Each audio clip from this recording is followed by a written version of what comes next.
In this video, we will actually start implementing our game's functionality. And we will start with the most important functionality, which is rolling the dice. And let's start with another look at our flowchart here. So that's why I included it in the starter files. So when the user rolls a dice, we want to first generate a random dice roll, then display it, and then check whether it is a 1 or not. And if it's not, we add that dice roll to the current score, and if it is a 1, we go to the next player. And maybe you're noticing that having or building a flowchart like this is pretty similar to actually dividing the big problem down into smaller sub-problems. So essentially, all these squares that we have here on the flowchart are like the sub-problems that we now need to go ahead and implement. So again, for a bigger application like this one, it's a very good idea to draw a flowchart like this, along with the process of solving problems that I taught you in the previous section. So use all of these methods that I showed you together whenever you need to solve a problem. Because in the end, building a project like this is also simply solving a problem. So you know how the project is supposed to work, but then the problem is to essentially implement it yourself. And so you need to divide that big problem that can seem very scary into smaller problems that will then be easy to implement. And as we move through this project, you will see that it's not so scary after all. And with that being said, let's now also see this part of the flowchart in action in the real application. So this is a little bit less abstract. So we roll the dice, and now we roll the 1. So let's just do it again. Let me reload the game as if it was a new game. So we roll the dice, we roll a number, so we generate a random number and then display the dice accordingly, and then we add that score down here. Again, and now we actually rolled a 1, and so we moved on to the next player. Okay. So that's what I just explained before using the flowchart, but seeing it in action is a bit easier. So we want to react to clicking that roll button. So we need to select that button element and then add an event listener or an event handler, right?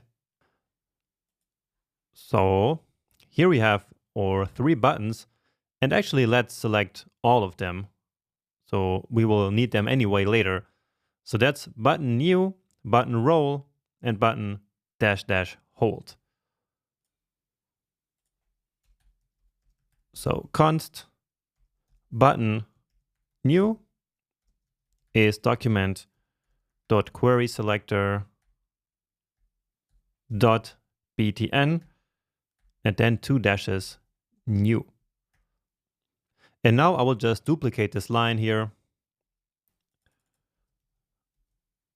So that's button roll, and here also roll, and then hold.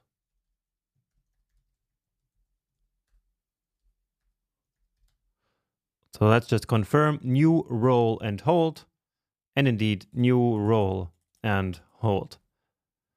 So that's going to work just fine. And now let's implement here the rolling dice functionality. So for that, we take the roll button. So that's button roll. And then, as always, when we want to react to an event, which in this case is going to be a click, we use the add event listener method. Then the name of the event, and then our handler function right here. And since we will not reuse this function, I can simply write it here directly. So let's now write some comments before we actually write the code, because that is very helpful in knowing what we should do. So we already know that we need to start by generating a random dice roll. Then we display the dice, and then we check for a rolled 1, basically. And if true, switch to next player. Okay, so that's exactly what we have in the flowchart as well. So let's start here. So let's create simply a dice variable. And so that's why now we have dice L here for the element, and then dice for the number itself. And this variable here needs to be not a global variable, so not a variable outside here, because each time that we roll the dice, we want to generate a new number. And so let's simply define that variable here. And now we create this random dice roll just as before. So math.random, which creates a number between 0 and 0.9999, so almost 1. Multiply that by 6. Then we truncate all of this. So we remove the decimal part. So that's math.trunc. So basically we pass in the result of all of this into this math.trunc function. And so this will then give us a number between 0 and 5. And so we just add 1 to elevate that to 1 to 6. So that's similar to what we did before. And now we just need to display this dice. Now the first thing that we need to do is to actually remove the hidden class. So remember in the starting conditions, we hid the dice by adding the hidden class. And so now the first thing is to remove that. So dice element dot class list dot remove. So just like in the last project. And now comes the interesting part. So we know that the dice will be a number between 1 and 6, right? And now according to these numbers, we want to display one of these images that we have here. So you see that we have dice -1, -2, 3, 4, 5, and 6. And so now we want to use this dice number here to, according to that number, display one of the images. And that's actually not hard to do. So let me show you how it looks like in the HTML now. So you see that right now, the source of the image is dice5.png. And if you know some HTML, you know that the source attribute here is how we define which image should be displayed. And we can now actually we can manipulate this source attribute from our JavaScript. And so that's the trick that we will use to display the image according to the rolled dice number. So let's again take the dice element, and then here there is a new thing. So now we can use the source property. So src, just like it is called in the HTML. And now we can set it to a string, and that string will then be the name of the image displayed. So let's use a template literal, and then we write dice dash, because that's basically the common name in all of these image names.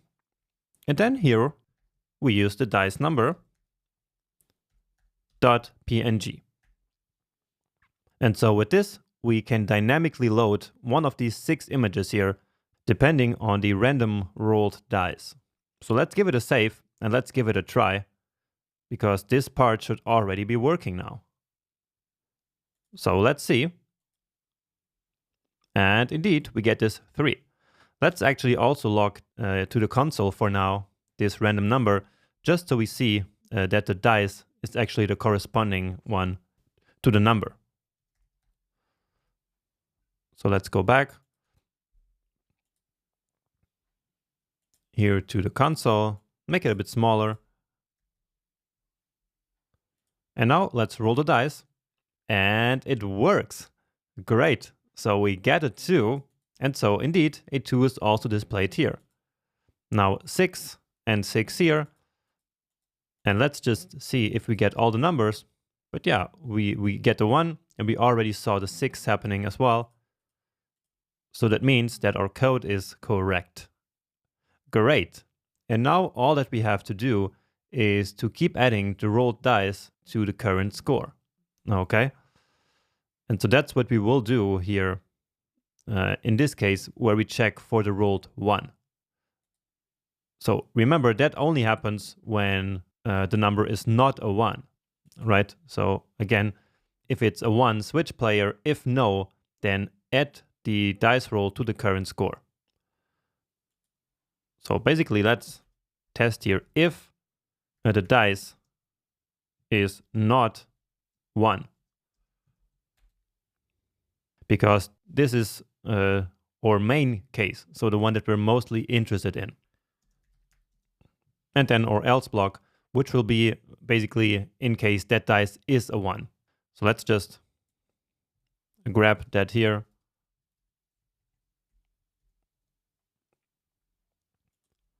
So here we want to switch to the next player. But if it's not a 1, then we want to add the dice to the current score. So let's do this part here.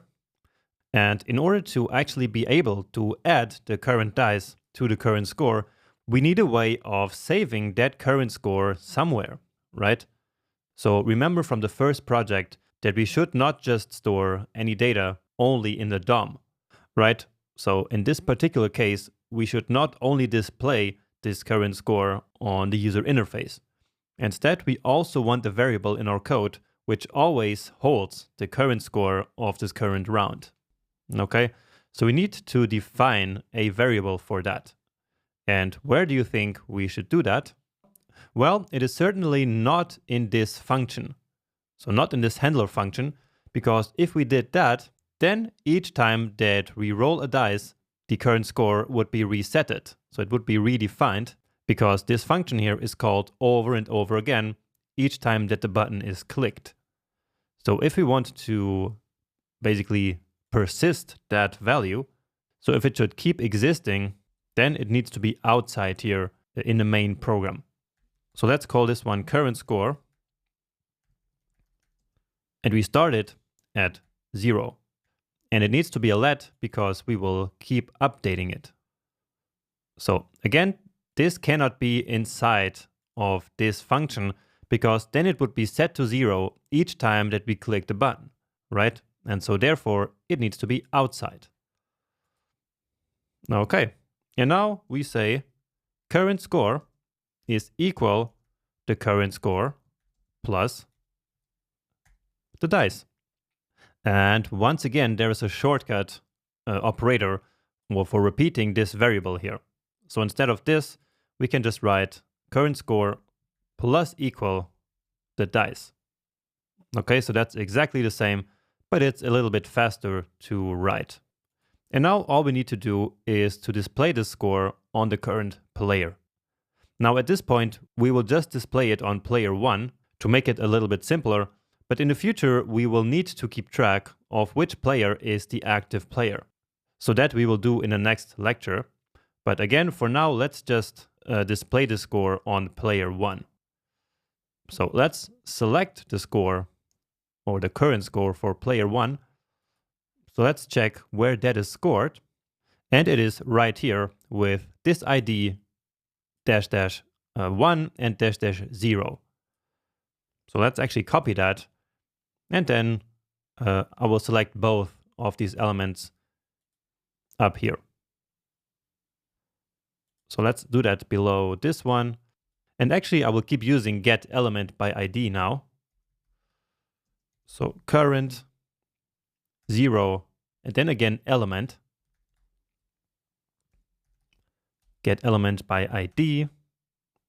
And then just the class name, again without the hash symbol there.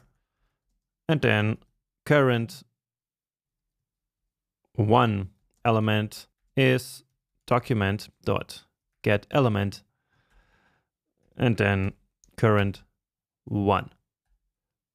Okay, and so now let's use this one. So let me copy it. Dot text content equals, of course, the current score that we just defined previously. Okay, and let me just add a note here. Change later, because in the future we will need to display this current score at the current player and not always at player number 0 or player number 1, right? But for now, we just want to make this functionality work. So let's just test it out for now. So roll dice 4, and you see that it added the 4 to the 0. And now 3 plus 4 is 7, and so it works.